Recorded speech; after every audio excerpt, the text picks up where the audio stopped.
Hey, Dr. Mike here. Does someone you know have hearing loss, but you're afraid to tell them? Stick around to discover strategies for this difficult conversation with our guest audiologist, Dr. Jaime Abramson.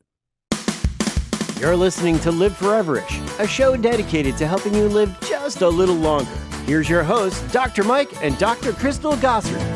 All right, welcome to Live Foreverish. So Dr. Crystal, we've done shows on hearing and hearing loss and reasons before, right? Yes. But we wanted to have this conversation with our guest coming on today because something that's become apparent, right, when we were doing a lot of this research to do these topics was family members often have a difficult time telling someone you can't hear anymore. Right. Yeah.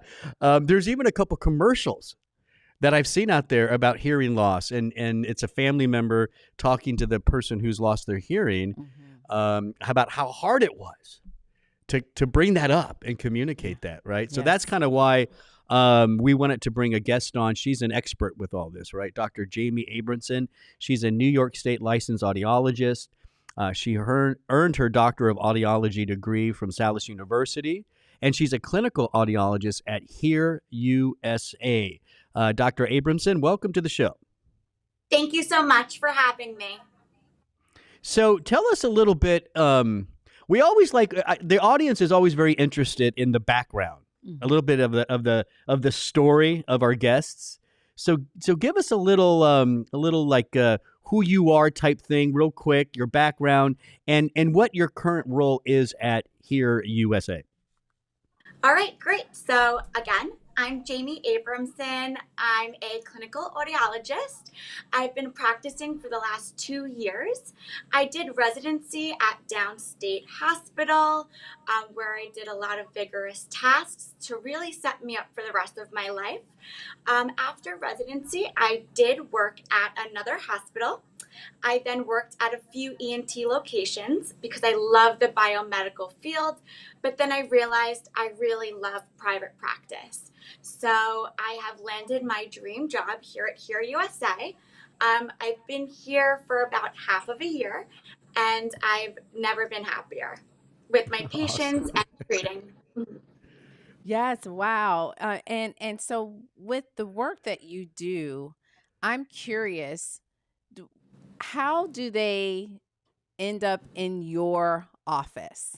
Meaning, is this maybe a primary care physician that told them, hey, you need to go and get your hearing tested? Is it a part of just a routine Good question. checkup, a yearly checkup, or maybe it is a family member? How do they end up with you?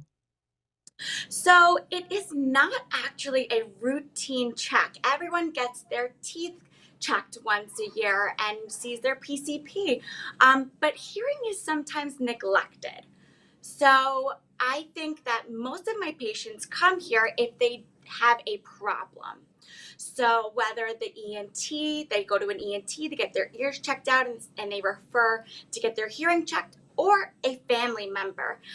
Usually a family member can pick up on this way faster than the actual patient. It takes about 7 years for people to come to an office to get their hearing checked. Our brains are so smart that we compensate for all of the things that we are missing. So we just raise the TV. We just put the phone on speakerphone. So it's really the friends and the family that are saying, hey, look, I think you just need to get checked out. Or if there's pain or a history with hearing loss, an ENT would mostly refer them. Yeah. And there's no reason to not bring this up and talk about it, right? Because, I mean, I'm sure if somebody who's avoiding it, there's signs that they're having hearing problems, but no one's really doing anything about it. Not treating that hearing loss, how does that affect like their day-to-day life? Yeah, so basically it at bottom line, it lowers quality of life. So connection is communication. So if you're at a dinner table with your family and you ask for repetition once, twice, 5 times, you get frustrated. Most of my patients identify as frustration, and they basically give up. So they start to isolate themselves and they no longer ask for competition. So they'll be present but not listening. Um, it's a big problem that we're seeing because treating hearing loss is so important for your brain health. So when I discuss with my patients, look, this is really important, not just for your hearing, but for your brain health, they go, what? I never knew this. And I start off saying, you hear with your ears, you hear with your brain, not your ears. Oh, that's good. That's a good I saying. like And that. I've read something recently about hearing loss and brain health. Can you elaborate on that connection between hearing and the brain and the larger implications of having that reduced hearing? Yeah, so I'll give you a little spiel that I tell all of my patients. So I tell them the ears are actually just the highway to the brain, and we're really stimulating the brain to actually hear. So if our ears aren't functioning to its fullest extent, our brain's not being stimulated. So then I give the scenario of a gym. So you go to the gym and you work out your muscles, it becomes stronger and stronger. And what happens to your muscles when you stop going to the gym? And I pause and they say weaken. And that's true. So if our ears aren't functioning to its fullest extent and the brain is not being stimulated, the brain starts to weaken in the temporal lobe.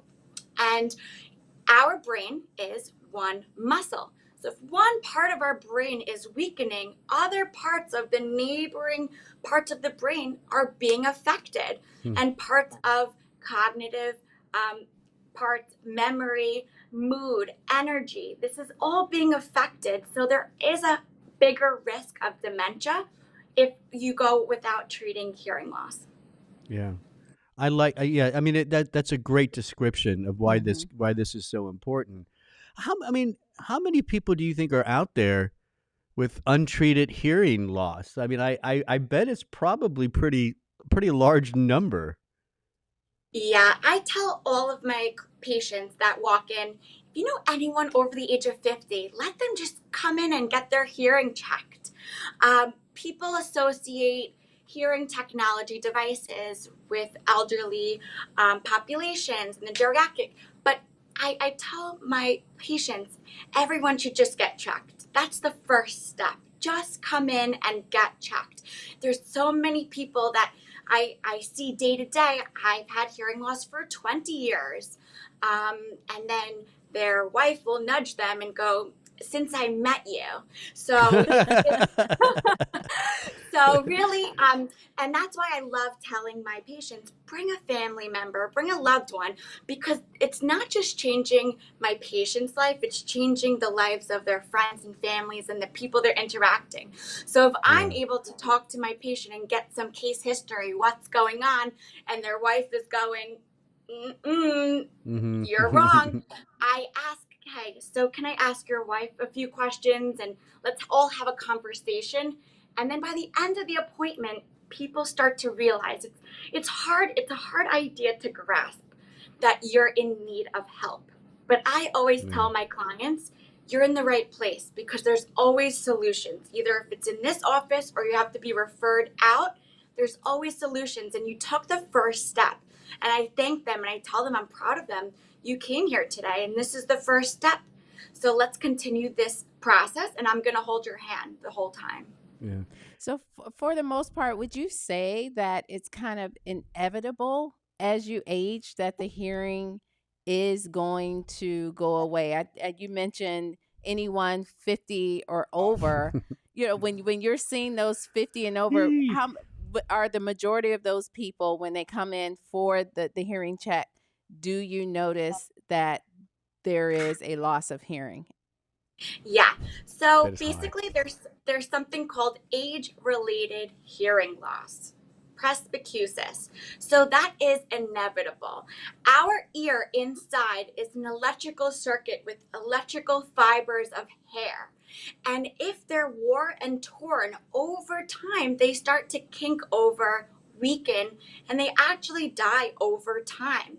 So, to give you an example, It is a spiral, and we can actually open up this spiral and see exactly where on the spiral you're having hearing loss. It goes from pitch, high pitches, all the way to low pitches. So we see most of our patients that do not have any anatomical growths or physical abnormalities. We see that the hair cells are dying over time. And usually the high pitches are the first pitches of the ear to go. And that affects women's voices as well as children's voices. So that is a big indication. Yeah. You said something at the beginning about how hearing loss a lot of times can isolate people, and it reminded me of a friend of mine who I saw in Texas a few months ago, Lou, who has a partner who's dealing with this, and he was the socialite. Like, he was always having dinner parties and or arranging, let's go out to this new restaurant, whatever. And Lou has noticed over, little by little, he's doing less and less of that because he can't hear anymore. He can't enjoy the conversation at the he can't hear anybody. It's frustrating. Right. And so Lou finally he had to bring it up. You're not doing what you normally do. And they finally are starting to get it treated, but he was just going to isolate and suffer. Wow. Lou literally had to bring him in to somebody like you, Dr. Jamie, Yeah. So I guess I would love to hear how do we start that communication? Exactly. How do you say it in a very sensitive way? I'll just tell you, I think my husband's going to kill me. I think that he has hearing loss. And I have not been very tactful with it. I'm just like, you can't hear. Yeah, okay. So maybe there's a better approach, Dr. Jamie, than what Dr. Crystal is yelling at her husband.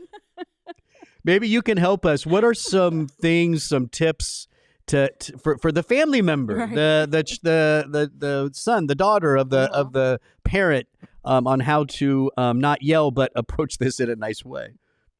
Yeah. So when I first see my patients, I go, do you know what the definition of hearing loss is?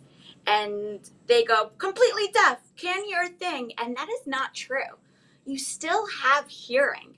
So I tell my patients, look, do you hear but you can't understand 100%? Yeah, but my wife mumbles. Well, that could be a hearing loss. That possibly is a hearing loss. Hearing loss ranges from about 25 on a volume all the way up to 110. So if you're in that normal range or even borderline, you can have some difficulties. So at Hear USA, we have the patients sign all their legal forms, and then there's a questionnaire. And on the questionnaire, it asks, are you isolating yourself from family conversations? Yeah. Are you not going to places where you are unable to hear? How does that make you feel? Once you tie in what is going on and the emotional aspect, it connects in the patient's brain. They need help in any way. Yeah. Now, do you have any tips on strategies for compliance with wearing the actually hearing going on device? doing the treatment? Right, Yeah. exactly. I know of people that haven't. Just like, I'm not putting that thing in.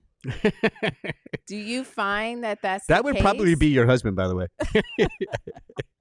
Yeah. So I have a lot of patients here that are like, yeah, I just put it on when I watch TV and I take it off. And then when I go out and I say, look, there's no point of wearing them because they're not going to work for you. Again, let's bring up that gym example. If you go to the gym for 4 years, you work your way up to 100-pound dumbbells. You don't go to the gym for a few weeks. Do you expect yourself to be strong enough to lift those weights? And the brain is a muscle. I enforce this over and over to my patients. We need to continuously stimulate the brain. So if you want the best outcome and the most realistic expectations for your hearing loss and for your treatment journey, you must wear them all waking hours. And people's eyes just blow up. I didn't know that. And I said, look, it's not going to work when you pop them on.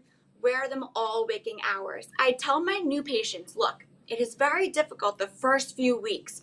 Your brain is a sponge. It is dry sponge trying to grab all the water it can, which is sound. So it is a little difficult for my patients in the beginning to determine what's noise and what's important speech. And I say, get over the 3-week hump. Really wear the hearing aids. The more you wear the hearing aids, your voice is going to change. You're not going to hear your refrigerator buzzing anymore. Your brain is going to associate that as unimportant. Desensitizes a little bit, Yeah, because we do that all day. I say, look, do you hear my fan in my hearing booth? And they go, oh, yeah. And I go, I do too, but my brain is not focusing on it. So we're really training the brain. So the more you work it out, the more you wear the hearing aids, the better outcome you will have. Excellent. Wonderful advice. Yeah, you're listening to Dr. Jaime Abramson. She is a clinical audiologist at Hear USA. Dr. Jaime, so, what would be your final, summary of all this for our audience? What's the key takeaway, the key message you would like for them to leave this podcast with? Hearing health should be in your cycle of follow-up appointments, number one. If you have a loved one, this is going to be hard for them to hear. Let them know your frustrations. Let them know how your communication might have declined over time. When you come into the office, wear your hearing aids. Ask your clinical audiologist as many questions because we're here to hold your hand. Number two, really try as soon as possible. Over time, it's harder for your brain to exercise and strengthen. For family members, some advice, even though they're wearing hearing aids, this is not a miracle drug or device. So you still can't talk through walls. You still can't talk facing the other way with the water on. This is a life change, not even only for the patient, but for the people and loved ones around them that need to adjust, because this is for quality of life and for communication for everyone in their lives. Yeah, very nice. Where can, if a listener wants to learn a little bit more about you or Hear USA, where could they go? Yeah, so we have a website, Hear USA. We talk about types of hearing losses, and we also have some resources. If you're not comfortable to come to us right away, that is okay. You need to be comfortable with understanding what we're doing and what we will do to help. So we have references for ENTs and hospitals and even counselors. Back in the day, it's not so popular anymore, but there used to be rehabilitation counseling. So that is basically just sitting in a circle once a week with patients that just want to connect with others. So talking to people with hearing aids and possible hearing loss and asking about their experience is so important, because that's also forming a connection and also gaining some information without a doctor really diagnosing you without feeling any type of way. Yeah. And what was that web address, hearusa.com or? Yes, Hear USA. There you go. All right, check that out, listeners. Dr. Jaime, thank you so much for joining us today. It was a pleasure. Great information. Thank you so much, everyone. I had a great time.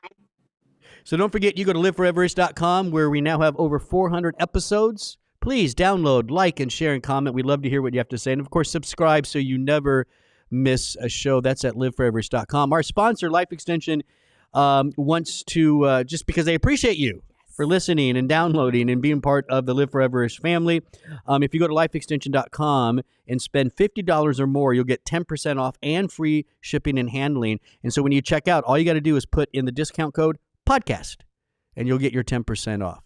I'm Dr. Mike. Thanks for listening.